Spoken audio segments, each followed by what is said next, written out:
الحمدللہ رب العالمین والصلاة والسلام علی رسولہ الکریم، اما بعد۔ کچھ لوگوں کا یہ اعتراض ہوتا ہے کہ ابلیس کو اللہ رب العالمین نے جب آگ سے پیدا کیا ہے تو اسے آگ سے کیسے عذاب دے گا جبکہ اس کی پیدائش ہی آگ سے ہے۔ دیکھیے، یہاں ایک مسلمان کے لیے سب سے پہلے یہ ضروری ہے کہ اللہ رب العالمین نے جو کچھ بھی فرمایا ہے وہ حق ہے اور اسے بلا چوچرا مان لینا چاہیے، بجائے اس کے کہ وہ شک اور تذبذب میں پڑے۔ ہماری عقل اگر وہاں تک نہیں پہنچ پاتی ہے تو ہمیں یہ بھی حکم نہیں دیا گیا ہے کہ ہم اس کی تلاش کریں یا اس کے پیچھے پڑے کہ اسے کیسے ممکن ہو سکتا ہے۔ دوسری بات یہ ہے کہ ابلیس کے سلسلے میں اللہ رب العالمین نے قرآن کریم کی مختلف صورتوں میں اور مختلف آیتوں میں یہ بیان فرما دیا ہے کہ ابلیس کا ٹھکانہ جہنم ہے اور جہنم میں آگ ہے اور آگ کا عذاب انہیں چکھنا ہے۔ یا ابلیس کے علاوہ جو بھی ان کے پیروکار ہیں، ان کی پیروی کرتے ہیں، ان سبھوں کا ٹھکانہ جہنم ہے۔ قرآن میں اللہ رب العالمین نے واضح کر دیا ہے۔ آدم علیہ السلام کو جب اللہ تعالیٰ نے پیدا کیا تو ابلیس سے کہا سجدہ کرنے کے لیے، تو ابلیس نے کہا کہ میں کیسے اس کے لیے سجدہ کروں، یہ تو مٹی سے پیدا کیے گئے ہیں اور میں آگ سے پیدا کیا گیا ہوں۔ تو اللہ رب العالمین نے کہا کہ جنت سے نکل جاؤ، ذلیل و خوار ہو کر یہاں سے چلے جاؤ، اور اتنا جان لو کہ میں تم سے اور جو تمہارے پیروی کرنے والے ہیں ان سب سے جہنم کو بھروں گا۔ اسی طرح اللہ رب العالمین نے قرآن کریم کے اندر فرمایا وَإِنَّ جَهَنَّمَ لَمَوْعِدُهُمْ أَجْمَعِينَ، کہ ان سبھوں کا ٹھکانہ جہنم ہے، یہ اللہ رب العالمین کا وعدہ ہے اور یہ جہنم میں جائیں گے۔ اسی طرح قرآن کریم کے اندر اللہ رب العالمین نے فرمایا لَأَمْلَأَنَّ جَهَنَّمَ مِنْكَ وَمِمَّنْ تَبِعَكَ مِنْهُمْ أَجْمَعِينَ، کہ میں جہنم کو تجھ سے اور تیرے جو پیروی کرنے والے ہیں ان سب سے ضرور بھروں گا۔ تو یہ اللہ رب العالمین کا فرمان اپنی جگہ اٹل ہے کہ ابلیس اور ابلیس کے جو پیروکار ہیں ان سبھوں کا ٹھکانہ جہنم ہے۔ تیسری بات اس کے حوالے سے یہ جان لیں کہ ابلیس گرچہ کہ آگ سے پیدا ہوا ہے لیکن ابھی وہ آگ نہیں ہے۔ حدیث کے اندر ہے، صحیح مسلم میں اللہ کے نبی صلی اللہ علیہ وسلم کی حدیث ہے کہ خلقت الملائکۃ من نور وخلق الجان من مارج من نار وخلق آدم مما وصف لکم، کہ فرشتہ کو اللہ نے نور سے پیدا کیا اور جنات کو آگ کے شعلے سے، اور آدم علیہ السلام کو مٹی سے پیدا کیا۔ آدم علیہ السلام کو مٹی سے پیدا کیا اور ابلیس کو آگ سے پیدا کیا۔ تو آگ سے اللہ رب العالمین نے پیدا کیا ہے، تو یہاں جو اشارہ ہے اصل پیدائش کی طرف ہے کہ ابلیس کی جو اصل ہے وہ آگ ہے، یعنی آگ سے پیدا کیے گئے ہیں، لیکن یہ نہیں ہے کہ اس کو آگ سے عذاب نہیں ہو سکتا ہے۔ تو یہ اصل خلقت کی طرف پیدا ہے، ابھی وہ آگ نہیں ہے۔ اور اس سلسلے میں آپ کو بہت سارے دلائل مل جائیں گے۔ صحیح بخاری اور مسلم کے اندر اللہ کے نبی صلی اللہ علیہ وسلم کی حدیث ہے ان الشیطان یجری من الانسان مجری الدم، کہ شیطان انسان کے جسم میں ویسے ہی دوڑتا ہے جیسے خون دوڑتا ہے، جیسے خون چلتا ہے ویسے شیطان چلتا ہے انسان کے جسم میں۔ اگر شیطان آگ ہے تو پھر انسان چلتا کیوں نہیں ہے؟ انسان کے جسم پہ جو کپڑا ہوتا ہے وہ کپڑا کیوں نہیں جلتا ہے؟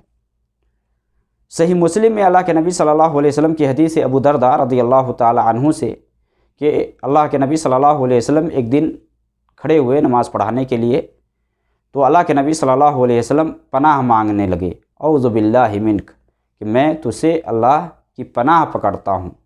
اس کے بعد آپ صلی اللہ علیہ وسلم یہ بھی فرمانے لگے کہ اللہ کی لعنت ہو تجھ پر۔ آپ نے 3 مرتبہ یہ بات کہی۔ اس کے بعد اللہ کے نبی صلی اللہ علیہ وسلم ہاتھ بھی بڑھائے کچھ پکڑنے کے لیے۔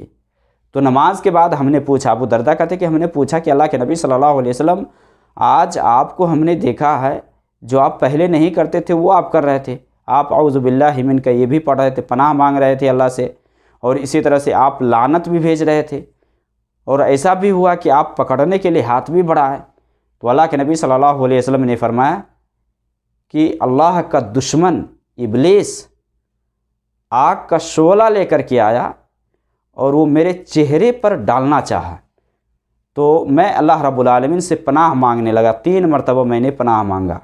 اسی طرح سے اللہ کی لعنت بھی اس کے اوپر 3 مرتبہ میں نے بھیجی، پھر بھی وہ نہیں ہٹا، پھر بھی وہ سائڈ نہیں ہوا، تو میں ہاتھ بڑھایا کہ میں اسے پکڑ لوں، لیکن اللہ کی قسم مجھے سلیمان علیہ السلام یعنی اپنے بھائی کی دعا اگر کا معاملہ نہیں ہوتا، یعنی وہ دعا نہیں کی ہوتے، تو میں اس کو پکڑ لیتا اور باندھ دیتا، اور یہ صبح تک باندھا رہتا، یہاں تک کہ مدینہ کے جو بچے ہوتے وہ صبح ان سے کھیلتے۔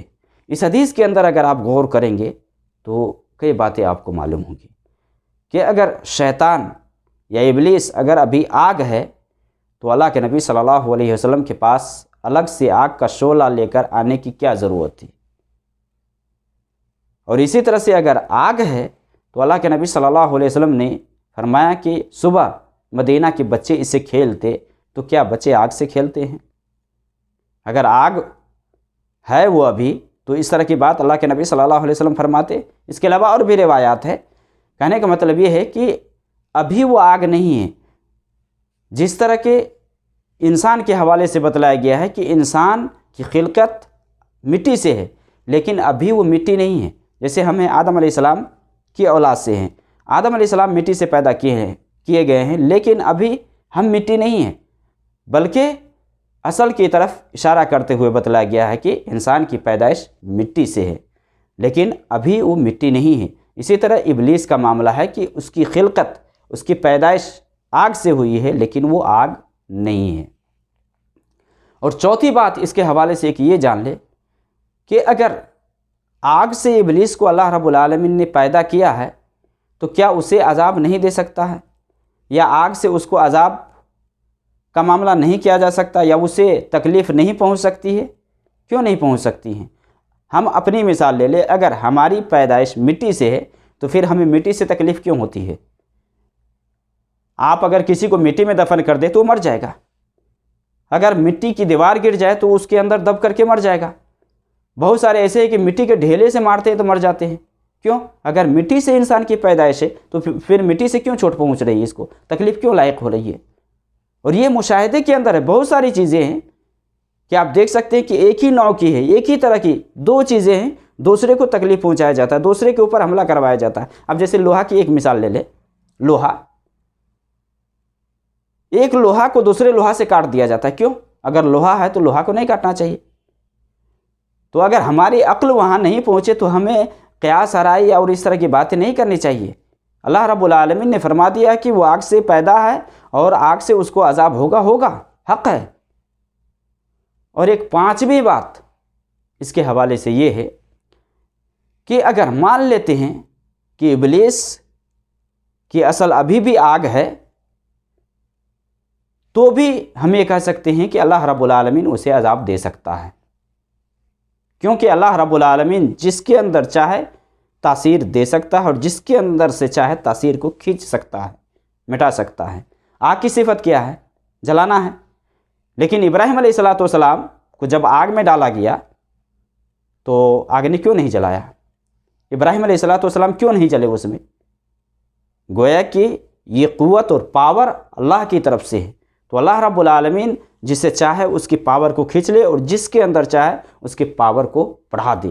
تو ابلیس کو اگر جہنم میں عذاب کے حوالے سے کہا گیا ہے تو یہ ممکن ہے، کیونکہ اللہ رب العالمین اس بات پر قادر ہے، اس بات پر اس کو پاور حاصل ہے کہ وہ جس سے چاہے عذاب دے۔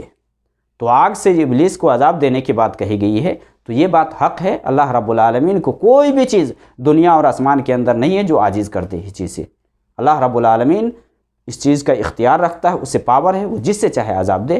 تو ابلیس کو آگ سے عذاب ہے، اور جو بھی ان کے جو پیروکار ہیں، ان کے جو ماننے والے ہیں، ان کے حوالے سے اللہ نے بیان فرما دیا ہے کہ ان سبوں کا ٹھکانہ جہنم ہے۔